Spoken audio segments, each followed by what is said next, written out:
Hello, I'm Maximillian Kent. Hello, I am Jacob Murtagh, and welcome back to Liberty Politics. We are now a month away from the election, and we will be looking into the events and news that have unfolded in North Carolina. A special alumni is coming back to Liberty Politics. Please welcome Dylan Hicks. All right. So, what what do you personally think about the Republican candidate Mark Robinson and Democratic candidate Josh Stein for the gubernatorial race for North Carolina?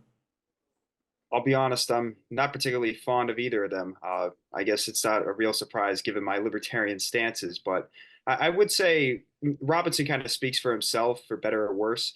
I will praise him on the whole crypto issue. He does seem to be pro cryptocurrency, at least to some extent, pro gun rights, anti woke, which I appreciate. As for Josh Stein, I'll start with the good for him. He hasn't done a whole lot to anger me as a former resident of North Carolina. Mm. Uh, but either way, I'm not particularly fond of both. They both support more public funding for education and for law enforcement. And I don't think that's the way you should go about solving the problems with either of those two issues. I think you should have more free market issue, more of a free market approach, more of a libertarian approach to both. Mm. That's just my personal opinion. Although I would say that there is one candidate out of the two who's a little more professional, and that would be Josh Stein. All right. So what do you think about the recent controversy of the Republican candidate at the moment? What are your thoughts about that? Yeah, I mean, it's really an abhorrent thing that it is. He pretty much called himself a black Nazi and indicated he would like to own slaves. But I think this is just the straw that broke the camel's back. I mean, he's been making bizarre statements like these for years. Uh, at the end of the day, I think he was never on track to win. I mean, you got to figure North Carolina has a history of electing and re-electing Democratic governors while simultaneously voting to send a Republican to the White House. So, like I said, Mark Robinson was never on track to win. He was never a clear favorite, in my opinion. Uh, but at the end of the day, it's gonna hurt him. I think that but I mean, it doesn't really play over well with anyone, especially not conservatives, what he said. But it's the straw that broke the camel's back, and I think people have made up their minds about Robinson, whether they're going to vote for him or not. Mm. Um, so my next question is, do you think that these allegations and comments that he made previously are going to affect his chances for the governorship for North Carolina? Yeah, a little bit. Like I said, North Carolina has a history of voting for Democratic governors and Republican presidents. I think it'll hurt him a little bit. I don't think it's going to mean he's going to lose by 10, 15 points. I think Josh Stein's going to have a little bit of an advantage over him, especially now. But like I said, it's the straw that broke the camel's back. He was never on path to win. North Carolina, it's a very diverse state. I mean, you got independents who outnumber Democrats, who outnumber Republicans, who outnumber other voters. You've got cities like Charlotte and Raleigh that are growing very quickly, that are very liberal, but they don't even make up half the state, their metropolitan areas. So you'll see some Robinson support, but I expect Josh Stein to win by 2 or 3 points, maybe a little bit more based on this recent controversy. Uh, but it's not going to be a landslide victory for Stein or anything. Robinson's still got some voters, even if and supporters who, while they're going to support him, they don't necessarily like and they detest a lot of what he's saying. Mm. And my next question, follow up to that, how do you think you see North Carolina playing in the presidential election? Yeah, so I think North Carolina, well, like I said, it's a very diverse state electorally. Uh, it's got a lot of people who aren't going to vote straight ticket. I mean, yeah, you got people who are going to vote straight ticket Republican, straight ticket Democrat. I think Donald Trump's going to win it by 2 to 3 points. It's one of the seven major battlegrounds. They've got a very competent state Republican Party.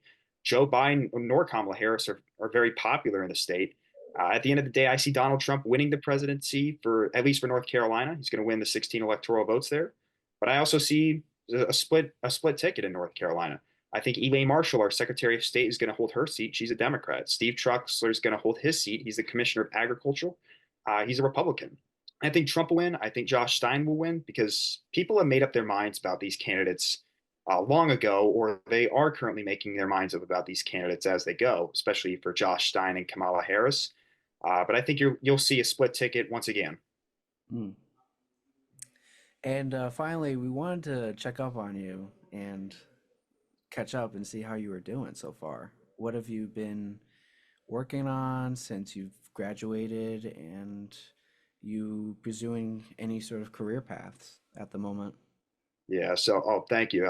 Yeah. So I've just been applying for some jobs in communications, particularly a lot of journalism stuff, multimedia stuff. I've learned a lot of great skills and developed a lot of great skills at the Dean College and met a lot of great people. And I'm very grateful for my 4 years at Dean. And I hope that whoever goes to Dean and is currently at Dean enjoys their experience as much as I did. But right now, I've just been applying for law schools. I've got a couple down, and I'm feeling pretty good about my chances. So, hey, let's hope it works out pretty well. Mm. I hope so too. I hope so too. Thank you so much, Dylan. Thank you. Thank you guys for having me. Anytime. Well, that was quite an interesting interview. Wow, sure was. Dean College will always remember CJ and Dylan Hicks for their contributions to Liberty politics, and we will always continue its tradition. Now we head to our hot press. Today, Israel has stated in its long anticipated offense against the Hezbollah in the southern border of Lebanon. Immediately after the offense occurred, Iran launches 300 missiles towards Israel, and all of them were downed by U.S. and allied forces. This escalation has been a cause of concern among many foreign policymakers of a much bigger regional war in the Middle East. A federal judge has blocked California's new law banning political deepfakes, which was enacted to combat misleading content before the elections. The case was brought by a conservative YouTuber, Chris Coles, who argued that AI-generated parody of Kamala Harris was protected by the First Amendment. The judge agreed, saying that the law stiffed free expression. Governor Gavin Norm's office is confident that the courts will eventually uphold the law, citing it's important for protecting the election integrity. Now, we're moving back to home, where vice presidential debate took place last Tuesday, October 1st, which was to be believed a heated debate between two vice president candidates, which both held extremely different views with a calm and civil debate. Vice President candidate Tom Waltz, during the debate, acknowledged his recent debacle over his comments on the trip in China during 1989 Tiananmen Square protests. J.D. Vance has also gotten into controversy over his comments about the election results and clarification for the 2020 election, which he did not say whether former President Donald Trump lost the election. And that's been your hot press. Well, that wraps up things here for us. And always remember, liberty starts with the people.